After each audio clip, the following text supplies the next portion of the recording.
नमः संस्कृताय मित्रों, आप सभी का अपना यूट्यूब चैनल विजय भो क्लासेस में जुड़ने के लिए सभी को बहुत बहुत धन्यवाद। आज जो है व्याकरण की प्रश्नोत्तरी लेकर के आए हैं, जो परीक्षा की दृष्टि से बहुत ही महत्वपूर्ण होने वाली है। आपका इस धड़ाधड़ प्रश्नोत्तरी में आपकी व्याकरण की आज प्रश्नोत्तरी, जो आपकी प्राक कथन से बनने वाले प्रश्न जो है बहुत ही इम्पॉर्टेंट प्रश्न है। ठीक है, तो इसका पहला प्रश्न देखिएगा, दिया है वेदस्य मुखम किम। तो वेद का मुख क्या है? तो वेद का मुख की माने क्या? तो वेद का मुख क्या है? व्याकरण। ठीक है, उच्चारण संदर्भे विचारा कस्मिन वेदांगे क्रियते। तो उच्चारण के संदर्भ में किस वेद का विचार किया गया है? तो शिक्षा वेदांगे। किसका? शिक्षा वेदांगे। शिक्षा वेदांगे। अगला है यास्कस्य रचना का। तो यास्कस्य रचना का, तो यास की रचना क्या है? निरुक्ता, निरुक्त। अगला है क्वेश्चन नंबर 4, शब्द निरुक्ति संबंधी ग्रंथ का। तो शब्द निरुक्ति जो है संबंधी ग्रंथ का क्या है? तो निरुक्ता, निरुक्त है। अगला है क्वेश्चन नंबर 5, शब्दानाम चतुर्विधि विभाजनम सर्वप्रथम केन कृतम। जो शब्दों का चतुर्विभाजन जो है, इसका सर्वप्रथम किसने किया? तो यास्क मुनि ने। किसने? यास्केन ने। ठीक है, अगला है 6 नंबर, नाम आख्यात उपसर्ग निपाता इति। तो ये क्या है? नाम आख्यात उपसर्ग निपात ये क्या है? तो शब्दानाम अथवा पदानाम, ये शब्दों का क्या है? शब्द है। ठीक है, या पद है। अगला है पाणिनि रचना का। तो पाणिनि रचना, पाणिनि की रचना क्या है? अष्टाध्यायी। ठीक है, क्या है? अष्टाध्यायी। अगला है अष्टाध्यायी।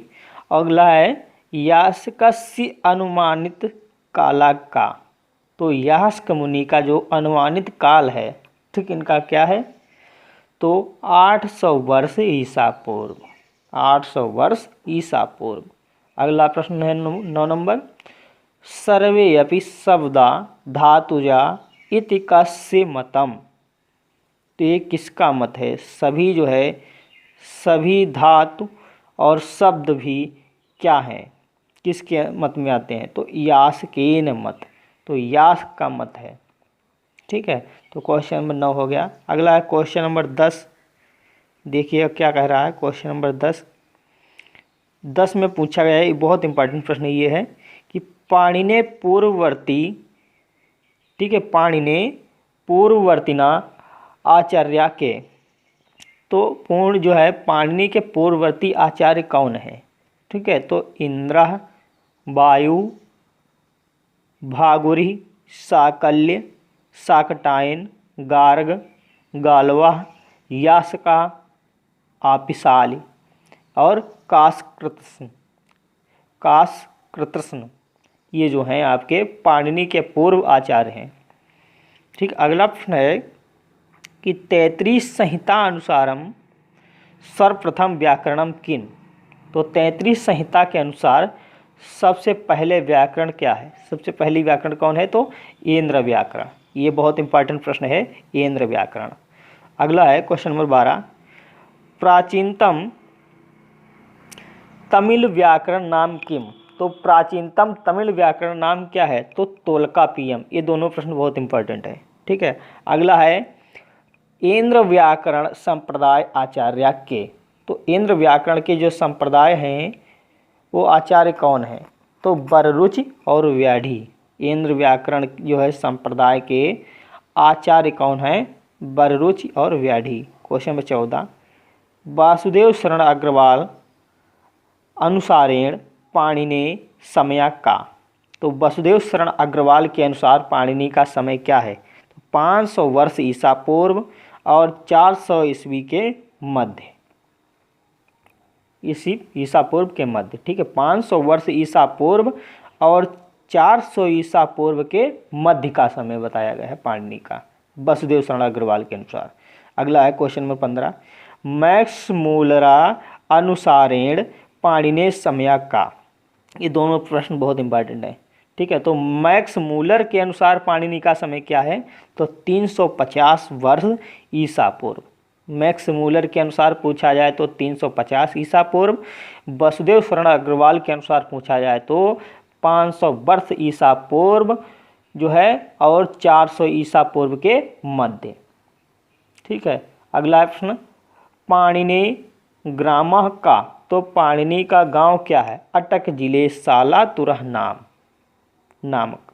ठीक है, अटक जिले सालातुरः नामक गांव इनका है। अगला है, पाणिने मातु नाम किम, तो पाणिनि की माता का नाम क्या है, दाक्षी।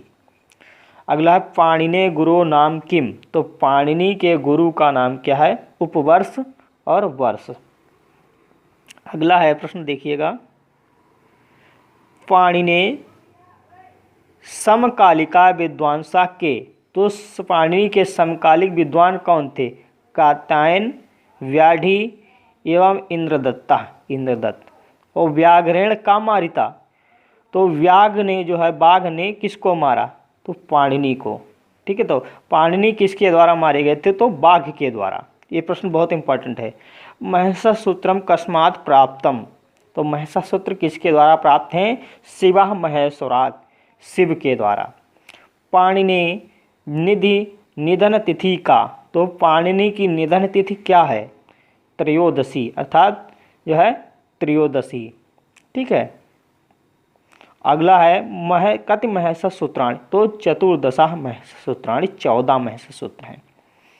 मुखम व्याकरणम स्मृतम, मुखम व्याकरणम स्मृतम, व्याकरण क्या है, मुख का स्मरण है। ठीक है, ये हो गया। व्याकरण को वेद का क्या कहा जाता है, मुख कहा जाता है।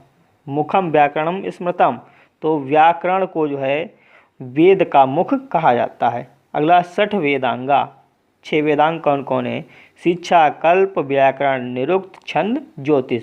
शिक्षा, कल्प, व्याकरण, निरुक्त, छंद, ज्योतिष, ये वेदांग है। विकल्प में आ जाएगा, जैसे 60 वेदांग लिखे, 60 वेदांगा का, तो उसमें विकल्प में दे देगा शिक्षा, कल्प, व्याकरण और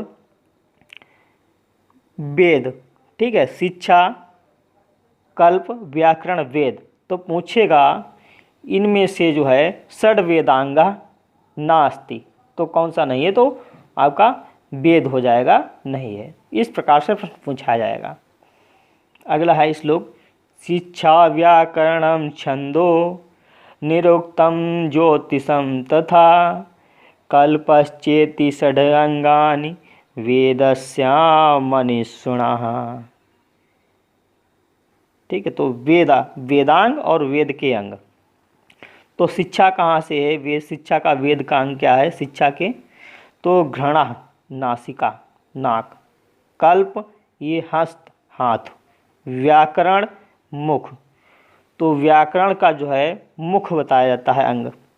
ठीक है, तो व्याकरण जो वेदांग है, तो वेद के अंग में जो है मुख आता है। निरुक्त श्रोता कान, छंद छंदोतुपादस से, छंद जो है पैर से, और ज्योतिष चक्षु आँख से।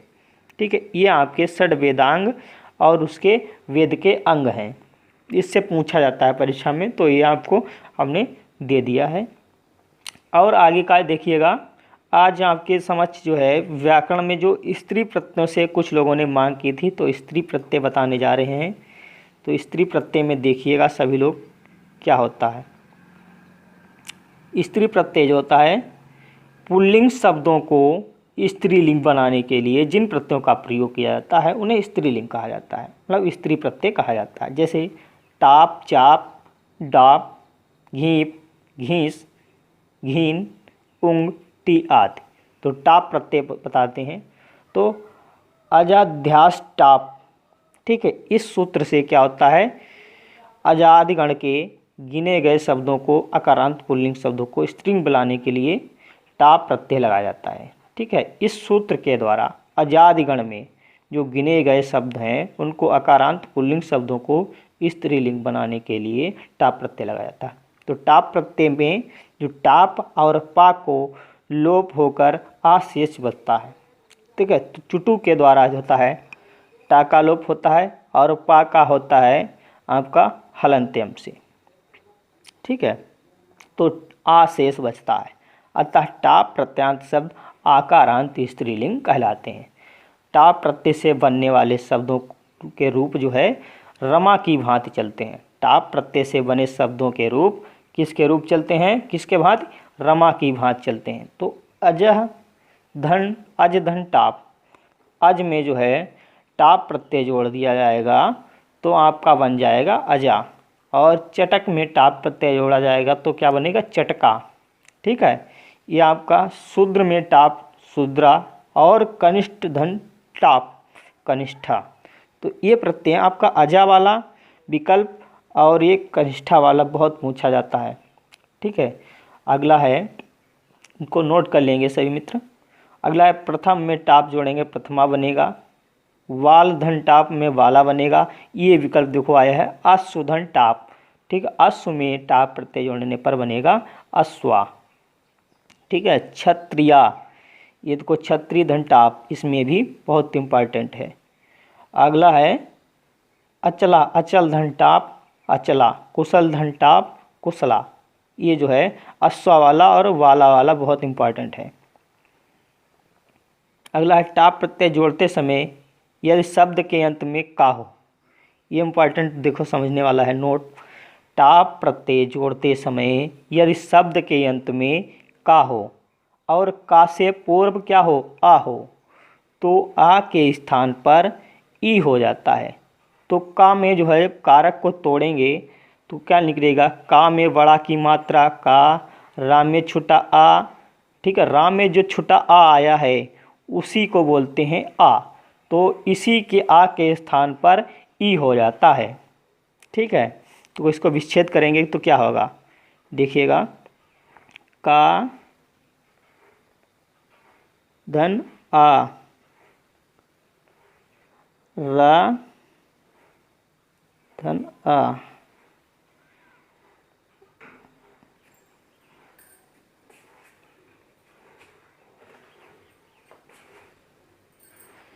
तो का के पहले जो आ आया है उस आ के स्थान पर ई हो जाएगा।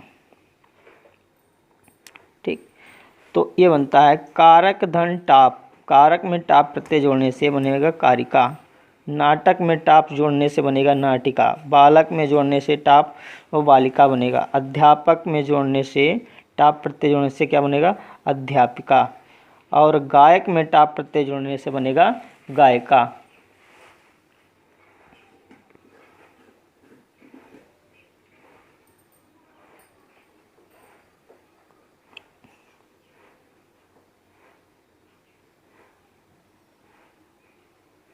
अगला है घी प्रत्यय।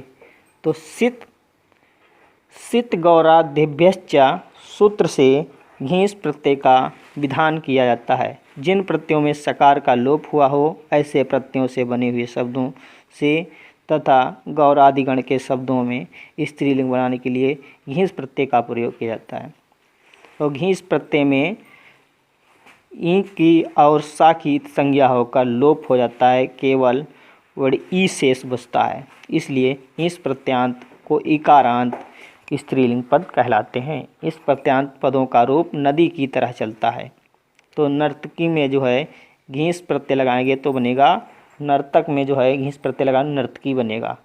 गौरी, नटी, मातामही, चंद्रमुखी, मनुष्य, शिखंडी, तटी और शूद्री, इसमें जो है गौरी, नटी और शिखंडी, तटी में घीस प्रत्यय लगा हुआ है। ठीक है, ये बहुत इम्पॉर्टेंट है, घीस प्रत्यय लगा हुआ है।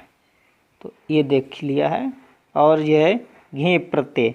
तो घी प्रत्यय में आंग और जो है पा का लोप होकर ई शेष बचता है। तो ये प्रत्यय प्रत्यांत पद इकारांत स्त्रीलिंग कहलाते हैं। इनका रूप भी नदी की तरह चलता है। तो नदी में जो है और देवी में, नदी, देवी, तरणी, गार्गी, कुमारी, किशोरी, त्रिलोकी, अष्टाध्यायी, पंचवटी और त्रिपादी में होता है घी प्रत्यय लगा हुआ है। ठीक, पूछा जाए। और तटी में आपका घीस प्रत्यय होगा, तटी में, ठीक है, तटी में घीस प्रत्यय होगा। और नदी में आपका घी प्रत्यय होगा। नदी, देवी, तरुणी, गार्गी, कुमारी, किशोरी, त्रिलोकी, अष्टाध्यायी, पंचवटी, उत्तरपादी। ये बहुत इंपॉर्टेंट प्रश्न जो है आपके, इंपॉर्टेंट में क्या आएगा, नदी आएगा, देवी आएगा, कुमारी आएगा, त्रिलोकी आएगा, और अष्टाध्यायी, पंचवटी और त्रिपादी, इन पदों से पूछा जा सकता है। तो आपको कौन सा प्रत्यय बताना है, घे प्रत्यय। ठीक है, अगला है ब्राह्मणी और सारंगवी, नारी, नारी, इसमें जो है हीन प्रत्यय है। ठीक है, हीन प्रत्यय, घीन प्रत्यय, क्या बताएंगे, घीन प्रत्यय। ठीक है, तो आज का बस यहीं तक रहा है आपका समझ। तो आपको वीडियो अच्छा लगे तो लाइक शेयर करें और चैनल को सब्सक्राइब करें। तो सभी मित्र हमारे साथ बने रहने के लिए बहुत बहुत धन्यवाद। सभी को बहुत बहुत धन्यवाद। नमः संस्कृताय।